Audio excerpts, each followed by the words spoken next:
tirik kitob degan narsani odamlar reklama qilib yotibdi.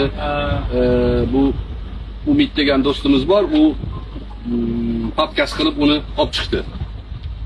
Bizda kitob masalasi, kitob o'qishlik muammosi bo'lganligi uchun uni ko'pchilik juda ko'p kitob o'qigan ekan deb qarsak chalishdi. Bu yaxshi.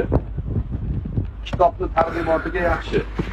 Lekin kitobni tahlil qilib o'qimasa, nima foyda, nima zararligini ajratmasa, ko'p kitob o'qishlik zarar beradi odamga. Ko'p kitob o'qigan odamning aksariyati dovdir bo'lib qoladi. Kalla ishlamaydi bo'lib qoladi. Ko'p kitob o'qish maqsad emas o'zi. Maqsad to'g'ri kitob o'qish. Men rohiblar, shamanlar va domlalarni juda yoqtiraman. Men ularni soliqlardan ozod qilib, oltin, kumush paysalar beraman deydi. Nima uchun unday deysizsa?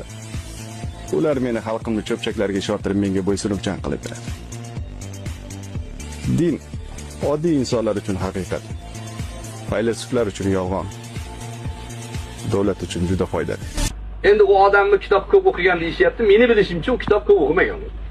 Battan sitatlarni yodlab olgan.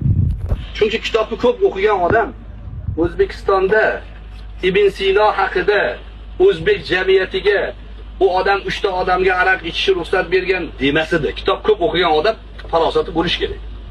To'g'rimi? Ibn Sinoni haqida bir o'rus yozgan narsani gapirishi bu odamni ko'p kitob o'qimaganiga dalil. O'ruslarni qanaqadir iqtibosini o'qib olgan. Chunki bizda SSR davrida Ibn Sino qochgan, musulmonlar odamni qornini yorish taqiqlagan degan gapni chiqarishgan. Unaqa emaski. Birinchi bo'lib operatsiyalar musulmonlar qilgan. Operatsiya asbob anjomlarini birinchi bo'lib Ibn Haysamga o'xshagan ulug'lar taklif qilgan. Ular insonni tibbiyotida birinchi qadam tashlashgan.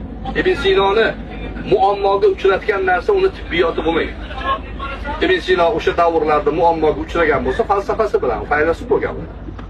Falsafasi bilan muammoga uchragan siyosiy ma'noda. Lekin uni musulmonlar ta'qib qilmagan, musulmonlar uni o'ldirmagan yoki quvmagan. Endi shu odamni shunaqa deyapti. Qayerdan oldingiz? Men yozdim izohlariga o'zim. Qayerdan oldingiz? Bekirtin javobi.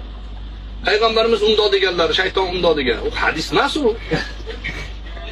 Siz ham tagibdasi yozibdi. Nima bitta hadis bo'lmasa ham, baribir chiroyli narsa aytayapti-ku deydi. Yo'q.